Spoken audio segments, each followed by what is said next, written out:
to help scientists understand their impact on climate change. Not now, it won't, of course.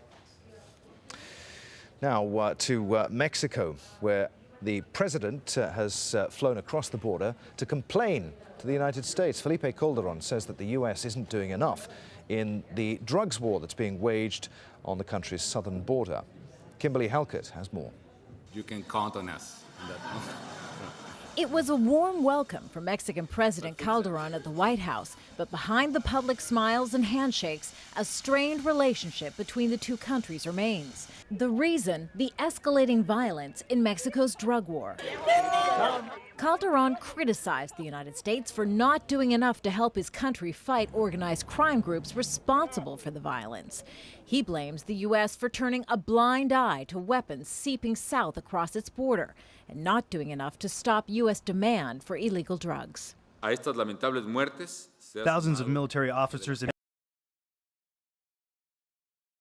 deaths, we add the death of Jaime Zapata. Jaime Zapata is the U.S. immigration agent killed reportedly with a gun purchased in the United States. The White House wants the alleged killer tried in the U.S. Appearing on Capitol Hill, the Homeland Security Secretary reassured lawmakers that would be the case. Is it the administration's position that we will be seeking extradition into the United States? That's very good news. Mexico wants assurances the U.S. would not seek the death penalty if the suspect is convicted. But the White House acknowledges it shares responsibility for the wider drug problem. I reiterated that the United States accepts our shared responsibility for the drug violence. The U.S. acknowledgement of its role in the cross-border drug problem is being viewed as a step forward. The question is, are they doing enough to reduce consumption? Are they doing enough to stop the trafficking of weapons?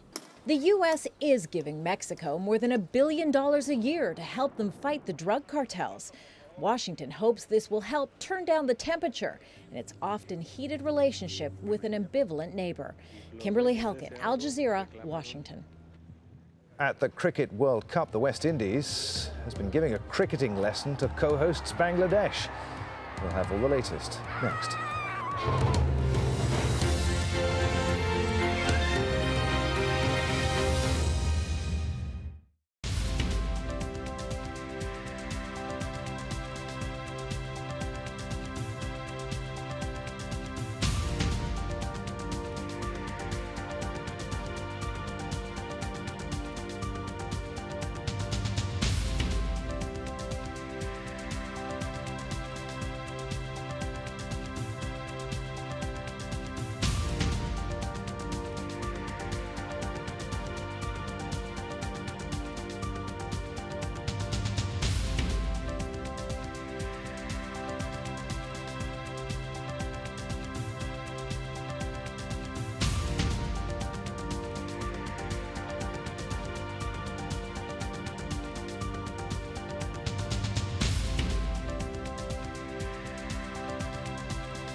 Leaders are remembered, be they loved or feared. Alone they are inscribed on the pages of history. But what of the men and women whose hands build their monuments and whose blood stains their battlefields? The people who, against all odds, wield the power to reshape history. People in power at this time on AlJazeera.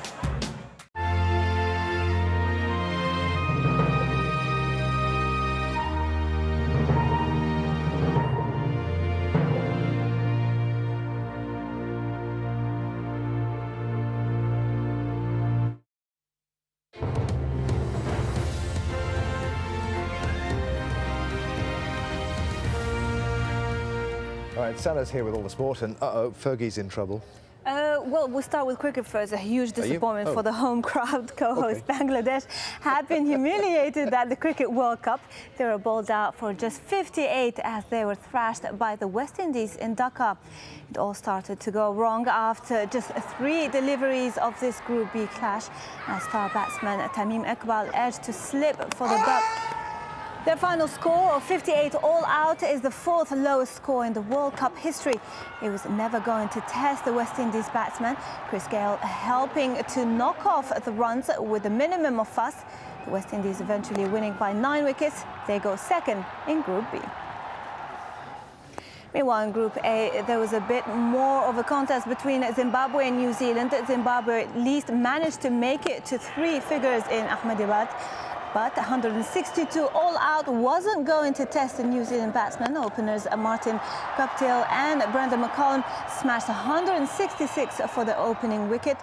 Guptill was named man of the match for his 86 as the Kiwis won by 10 wickets.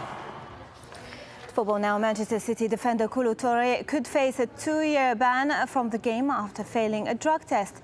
A statement on the City website says the Côte d'Ivoire international has been suspended after testing positive for a specified substance. 29-year-old arrived at Eastlands from Arsenal for $22 million 2 years ago. Touré was club captain last season before Carlos Tevez took over the captain's armband at the beginning of the season. Meanwhile, on the pitch, a hat-trick from Cristiano Ronaldo inspired Real Madrid to a 7-0 win over Malaga. French striker Karim Benzema got the scoring underway with the first of his 2 goals in the 27th minute, followed by goals from Angel Di Maria and then Marcelo before the break to make it 3-0. Ronaldo then got in on the act. The Portuguese striker scored the treble to round out the night and to take him level with Barcelona's Lionel Messi at the top of the scoring charts with 27 goals.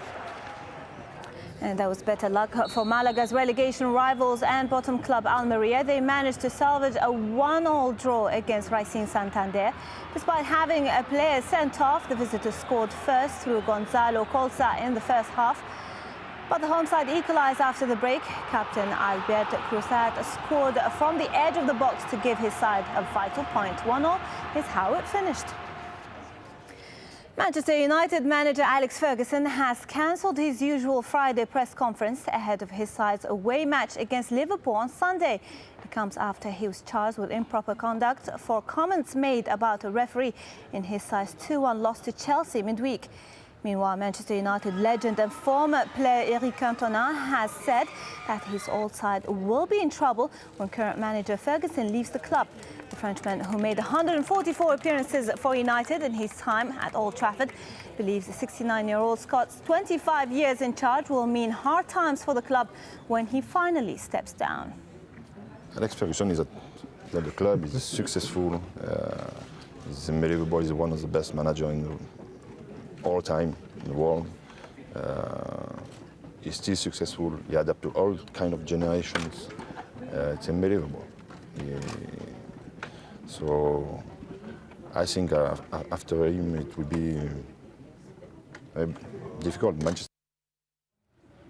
New Zealand Rugby Union side, the Canterbury Crusaders, have won their first match since the devastating earthquake reduced their city of Christchurch to rubble. Due to the damage caused by last week's earthquake, the Super 15 match against the New South Wales Waratahs was played hundreds of kilometres north in the city of Nelson, wearing the red and white stripe of the West Coast Rugby Union.